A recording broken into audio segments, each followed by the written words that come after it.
On today's episode of Caterham Basics, we're going to look at the most basic of all techniques, how to start the car.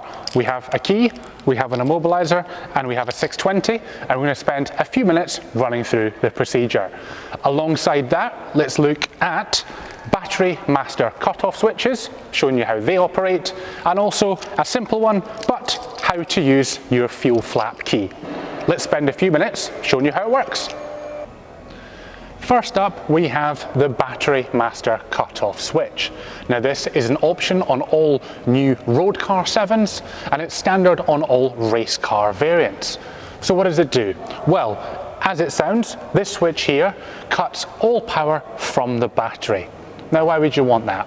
Well, what it does mean is when the car's static, like it is now, with the kill switch in this vertical position, it means the car is not live. What that means in turn is if you have the car stored for a period of time, it should help extend the life of the battery. We'd always recommend either a kill switch or a battery trickle charger. Now walking up to the car, to prime it, if we simply turn this 90 degrees, we'll see it locks this into place, and it now means the car is ready to be started. When you finish your drive and the car's parked back up in the garage, simply twist it back again and then you're ready to go. If you're leaving the car, you can simply remove this and pop the protective cap over the top here. That gives you an extra added element of security. Next up is the starting procedure.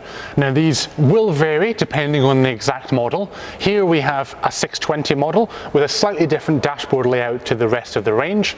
However, in reality, the process is very, very similar. The only difference here is we have a starter toggle rather than a red starter button. First up, what we want to do is activate our kill switch like we showed you previously. We'll remove the steering wheel to make it easier to see what I'm doing.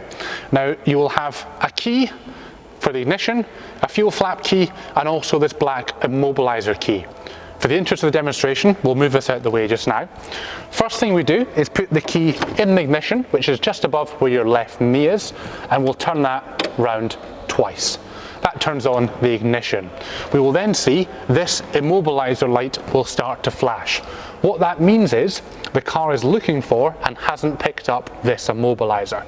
Genuinely, having it on the keyring will mean this will simply turn off as soon as you turn the key. If it doesn't, all we have to do is place this somewhere near the ignition and you'll see the car will be ready to fire up. With this light off, we can then make sure the car's in neutral and either press the red starter button if this car had one, or being a 620, simply push down this starter button. And as you can tell, that fires the car into life. We can then turn the car back off again by the key, and then finally, if the car has it as an option, turn off your kill switch. Finally, we have the fuel flap. Now you're not going to be going anywhere without any fuel. So how do we use it?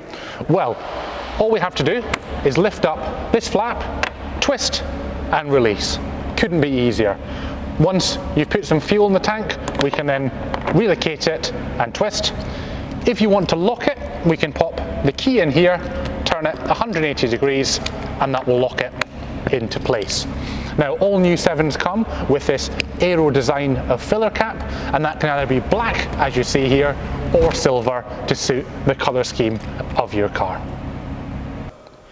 And there we go, it's as simple as that. If you want to grab your keys to your very own 7, check out Caterham Gatwick's used car stock in the description below, along with, as always, the link to our online configurator to build your dream new 7.